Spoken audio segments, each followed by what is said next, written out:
Sourate 36, Yasin, révélé à la Mecque, 83 versets.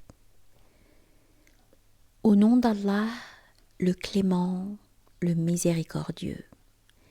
Yasin, par le Coran, le livre de sagesse. Tu fais certes partie des envoyés, sur le chemin droit. Révélation de la part du puissant, du miséricordieux, de façon à avertir un peuple dont les ancêtres n'ont pas été mis en garde et de ce fait inattentifs. Cela est vrai pour la plupart d'entre eux. Ils ne croiront pas. Nous avons placé à leur cou et jusqu'au menton des chaînes pour les entraver. Nous avons placé autour d'eux des barrières, à l'avant et à l'arrière, afin de les serrer et qu'ils ne puissent pas voir. Cela leur est égal. Que tu les avertisses ou que tu ne les avertisses pas, ils ne croiront pas. Avertis seulement celui qui respecte le rappel et qui craint le miséricordieux dans son mystère. À celui-là, tu annonceras le pardon et la belle récompense. C'est nous qui ressuscitons les morts. Nous consignons ce qu'ils ont fait préalablement. Le décompte de toutes ces actions sera porté dans un livre clair. Expose-leur en exemple la cité qui devait recevoir nos envoyés. Lorsque nous leur envoyâmes 2, ils les traitèrent de menteurs. Nous renforçâmes la délégation d'un 3e. Nous avons été envoyés vers vous. Vous n'êtes que des humains comme nous, leur dirent-ils, car le miséricordieux n'a rien révélé du tout. Vous n'êtes que des imposteurs. Les envoyés dirent, Dieu nous est témoin.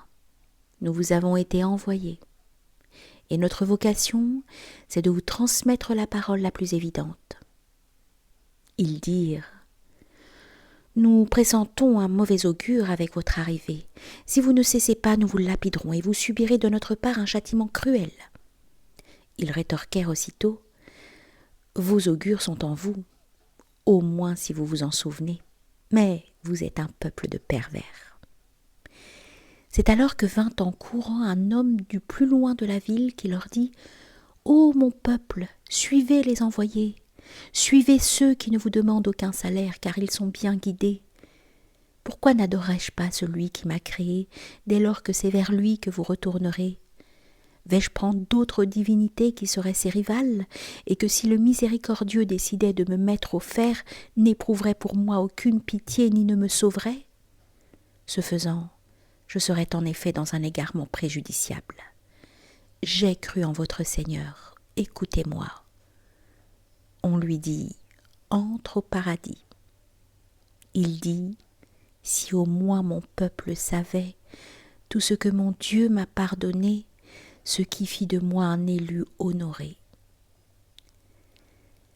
Par la suite, nous ne fîmes descendre du ciel aucune légion armée contre son peuple. Certes non, nous ne le fîmes pas. Ce ne fut qu'un seul cri, et les voilà anéantis. Quelle tristesse pour les hommes! Il suffit qu'un prophète leur soit envoyé pour qu'ils le tournent en dérision. N'ont-ils pas vu combien nous avons anéanti de générations avant eux et qui jamais ne sont revenus ? Mais tous comparaîtront devant nous. Un signe probant pour eux est cette terre morte que nous faisons revivre et dont nous faisons sortir des matières vivantes, où ils trouveront leur subsistance. De cette terre, nous avons fait des jardins de palmiers et des vignobles. Nous y avons fait jaillir des sources abondantes, afin qu'ils mangent de leurs fruits et du fruit de leurs mains. Pourquoi ne sont-ils pas reconnaissants ? Gloire à celui qui a créé toutes sortes de couples de ce que produit la terre, tant d'eux-mêmes et que de ce qu'ils ignorent. Une preuve éloquente pour eux, nous extrayons le jour de la nuit, et les voilà dans les ténèbres. Le soleil vogue vers un lieu fixe qui lui est propre. C'est la détermination du puissant, de l'omniscient. Et la lune, nous lui avons assigné des phases jusqu'à ce qu'elle devienne semblable à une palme vieillie. Le soleil ne peut rejoindre la lune, ni la nuit devancer le jour. Chacun d'eux navigue dans la sphère céleste. Encore un signe pour eux. Nous avons mis leur descendance dans une arche déjà bondée, et nous leur avons inventé un vaisseau similaire afin qu'ils puissent l'emprunter. Et si nous le voulons, nous les engloutirons. Personne n'aura le temps de crier, et aucun d'entre eux ne sera sauvé. En dehors de notre miséricorde, et pour le surcroît de vie qu'il leur reste à vivre.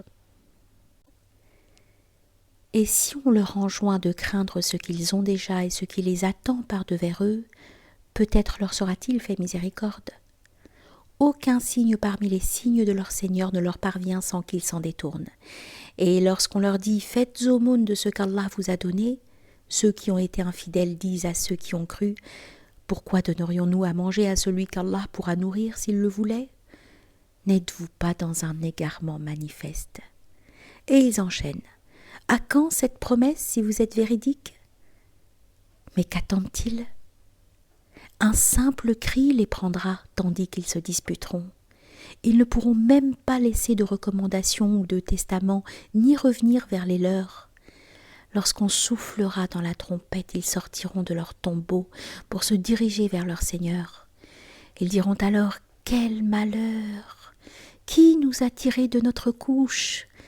Telle était la promesse du miséricordieux. Les envoyés avaient raison. Et il suffira d'un seul cri pour qu'ils comparaissent tous devant nous. En ce jour, aucun être ne sera lésé de quoi que ce soit, et votre rétribution sera à la mesure de ce que vous aurez fait auparavant. Tandis que les occupants du paradis se délecteront pleinement de leur séjour. Ils seront, ainsi que leurs épouses, accoudés sur des sofas et étendus à l'ombre. Ils auront là à leur disposition des fruits et tout ce qu'ils souhaitent obtenir. Salam, paix, tel est le mot qu'ils entendront de la part d'un Dieu miséricordieux. Ce jour-là, mettez-vous de côté. Aujourd'hui, ô coupables, ne vous ai-je pas recommandé, ô fils d'Adam, de ne point adorer Satan, car il est pour vous un ennemi déclaré? Et par conséquent de m'adorer, car tel est le chemin droit? Mais il a fait perdre ce chemin à beaucoup d'entre vous. N'en êtes-vous pas conscient? Voici la géhenne qui vous a été promise pour vos actes. Brûlez-y donc en rétribution pour votre impiété. Ce jour-là, nous scellerons leur bouche.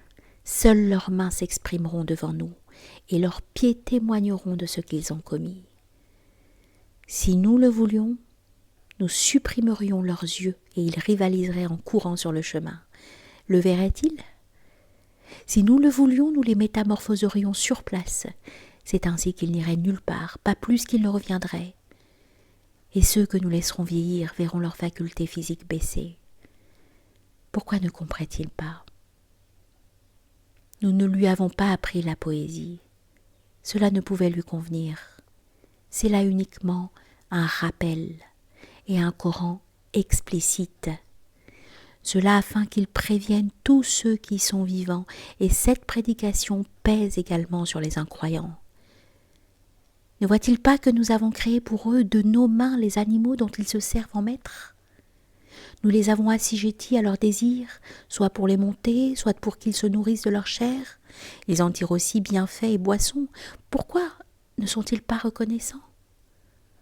Ils ont pris comme tuteurs en dehors d'Allah des divinités, dans l'espoir que celles-ci les secourraient, mais leurs divinités ne pourront les secourir, car elles auront des armées ennemies dressées en face d'elles. Que leurs paroles ne t'attristent point. Nous savons ce qu'ils cachent et ce qu'ils manifestent. L'homme ne voit-il pas que nous l'avons créé d'une goutte de sperme? Mais il n'est qu'un contestataire déclaré.